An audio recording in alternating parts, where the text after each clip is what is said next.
ऐसा लग रहा है कि बिहार की शिक्षा व्यवस्था अब मजाक बन रही है। शिक्षा विभाग के अपर मुख्य सचिव के पाठक के ऐसे ऐसे आदेश सामने आने लगे हैं कि लोग कंफ्यूज हो रहे हैं। लग रहा था पहले कि कुछ शिक्षा व्यवस्था बेहतर होगी, लेकिन वापस से लगता है दलदल में जाएगी। हमारे साथ यहाँ पर पूर्व आईपीएस अमिताभ दास जी, इनसे समझते हैं। आपका स्वागत है हमारे कार्यक्रम में। जैसा हम देख रहे हैं कि बिहार में सरकारी स्कूलों की बात करें, नीचे लेवल से लेकर अपर लेवल तक बहुत बुरे हालात हैं। के पाठक ने जो आदेश दिए, लगा कि कुछ अच्छा होगा, सबकी 75% अटेंडेंस हो, बहुत कुछ कहा उन्होंने, लेकिन उनका एक नया फरमान भी आया। हम चाहेंगे आप दर्शकों को सीधे बताइए कि इस तरह के जो फरमान आते हैं उनके, तानाशाही रवैया अपना रहे हैं के पाठक। जी बिल्कुल सही है। देखिए के पाठक सर मुझसे सीनियर हैं और एक ईमानदार अधिकारी है, इसमें कोई दो राय नहीं है और उनकी मैं ऐसे इज़्ज़त करता हूँ। लेकिन कई बार मुझे लगता है कि उनमें मतलब मोहम्मद बिन तुगलक की आत्मा का प्रवेश हो गया है।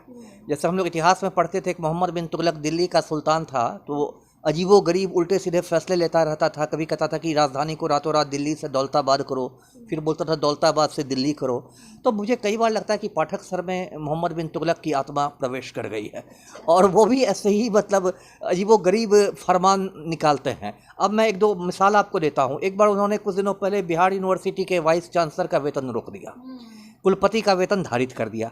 1 घंटे के अंदर उनके शिक्षा विभाग के आदेश को राजभवन ने रद्द कर दिया। राजभवन ने कहा कि अरे भाई, वाइस चांसलर जो होते हैं वो चांसलर के अधीन होते हैं, चांसलर यानी गवर्नर के अधीन आते हैं, तो आप तो अपने क्षेत्राधिकार के बाहर जा रहे हैं, आपका ये जुरिस्डिक्शन ही नहीं है। उसके बाद एक फिर मैं एग्जाम्पल देता हूँ, एक छुट्टियों का इन्होंने नया कैलेंडर निकलवा दिया। शिक्षा रक्षाबंधन 30 अगस्त को था, उस दिन कह रहा कि स्कूल खुले रहेंगे। अब ऐसी तस्वीरें सोशल मीडिया पर वायरल हो रही है कि सारे बेंच खाली हैं, सारे डेस्क खाली हैं। तो इसका क्या मतलब? अब जो सरकार का जो अवकाश होता है वो सरकारी कैलेंडर पूरा कैबिनेट तैयार करता है और 1 साल पहले ही निकल जाता है। जैसे 2024 का कैलेंडर अभी ही जारी हो गया है, तो एक विभाग उसको कैसे अपनी ओर से बदल सकता है? फिर बाद में उसमें भी जो इनका आदेश था यानी शिक्षा विभाग का, उसको पलटा गया, निरस्त किया गया। अब जो लेटेस्ट शुरू हो गया है वो इनका है बीपीएससी के साथ, है ना, चिट्ठियों की एक जंग चल रही है।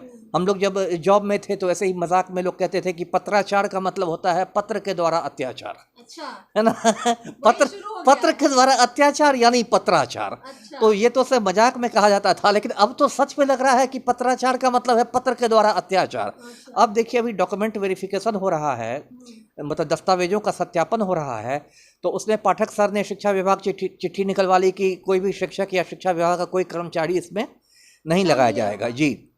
उसके बाद जो अतुल सर हैं बीपीएससी की चेयरमैन, उन्होंने ट्वीट किया, इशारों में पाठक सर पर कटाक्ष किया कि कुछ तत्व ऐसे हैं जो इसको रद्द करवाना चाहते हैं, लेकिन उनको थोड़ी और मेहनत करनी पड़ेगी। उसके बाद बीपीएससी की तरफ से एक कड़ी चिट्ठी गई शिक्षा विभाग को। अच्छा। कि भविष्य में ऐसे पत्राचार की धृष्टता नहीं करें। अच्छा। है ना। अब जो मतलब शिक्षा विभाग की ओर से जवाब आया है उसमें और ज़्यादा लठमार भाषा है। उसमें आप देखेंगे, शब्दावली उसकी देखेंगे तो उसमें लिखा गया है कि बीपीएससी के बारे में कहा गया है कि आपका विवेकहीन निर्णय है, आपका मूर्खतापूर्ण निर्णय है। अच्छा। आप अनर्गल बात कर रहे हैं, आपकी बचकानी हरकत है। और एक जगह लिखा है कि ऑटोनॉमी का मतलब एनार्की नहीं है, मतलब स्वायत्तता का मतलब अराजकता नहीं है। तो ये भी बीपीएससी पर बड़ी कड़ी चोट की गई है। तो अब देखिए, पाठक सर भी इतना सीनियर आईएएस हैं, अपर मुख्य सचिव रैंक के हैं। अतुल प्रसाद सर भी चेयरमैन है बीपीएससी के, वो भी बहुत ऊंचे पद पर है। अब जब दोनों में तालमेल नहीं होगा, मैंने तो पहले भी इस पर इंटरव्यू दिया, मैंने कहा कि देखिए ये अहम का टकराव है, जिसको बोलचाल की भाषा में कहते हैं कि मूंछ की लड़ाई है। अच्छा, ये जो सारी लड़ाई चल रही है, इसका असर जो बिहार के छात्र हैं उन पर ही पड़ रहा है। अभी देखिए, जितने सीटेट स्टेट पास अभ्यर्थी वो डाउट में, बीएड करने वाले छात्र डाउट में कि ये सब हो क्या रहा है। अभी तो एग्जाम क्वालिफाई किया भी नहीं है, अभी तो एग्जाम चल ही रहे थे और आपस में लड़ाई विभागों में शुरू हो गई है। बिल्कुल, बहुत दुर्भाग्यपूर्ण है। और देखिए, इसमें एक एंगल ये भी कि कहीं ना कहीं लगता है कि पत्र को लीक किया जा रहा है सोशल मीडिया में। हाँ। क्योंकि ठीक है, पत्राचार हर जगह होते हैं, सरकार में तो पत्राचार कोई मतलब अनोखी बात नहीं है, नई बात नहीं है। पत्राचार ठीक है वो होता है, लेकिन यहाँ तो होता है कि 1 मिनट पहले पत्र जारी होता है और एकदम गर्मा गर्म पत्र, मतलब ठंडा भी नहीं हुआ है, 1 मिनट में व्हाट्सएप ग्रुप पर वो वायरल हो जाता है। फिर उधर से जवाब आता है, वो 2 मिनट में व्हाट्सएप ग्रुप पर वायरल हो जाता है। मतलब आयोग, बीपीएससी की ओर से भी और शिक्षा विभाग की ओर से भी, दोनों तरफ से लगता है कि एक पत्र जारी हुआ और दूसरा फेसबुक और व्हाट्सएप पर चला गया। तो ये भी नहीं होना चाहिए, क्योंकि ये तो पूरी लड़ाई है, ये मतलब आप सार्वजनिक हो गई है। दो सीनियर लोगों की लड़ाई सार्वजनिक हो गई है। दोनों की शिक्षा विभाग की छवि पर असर पड़ेगा, आयोग की छवि पर असर पड़ेगा। सबसे बड़ी बात है जो आपने कहा कि इसमें अभ्यर्थी लोग पिस जाएंगे। जैसे कि जब मम्मी पापा घर में झगड़ते हैं तो छोटा बच्चा घबरा जाता है, छोटा बच्चा घबरा जाता है, रोने लगता है कि अरे मम्मी पापा इतना जोर जोर से लड़ रहे हैं, अब मेरा क्या होगा।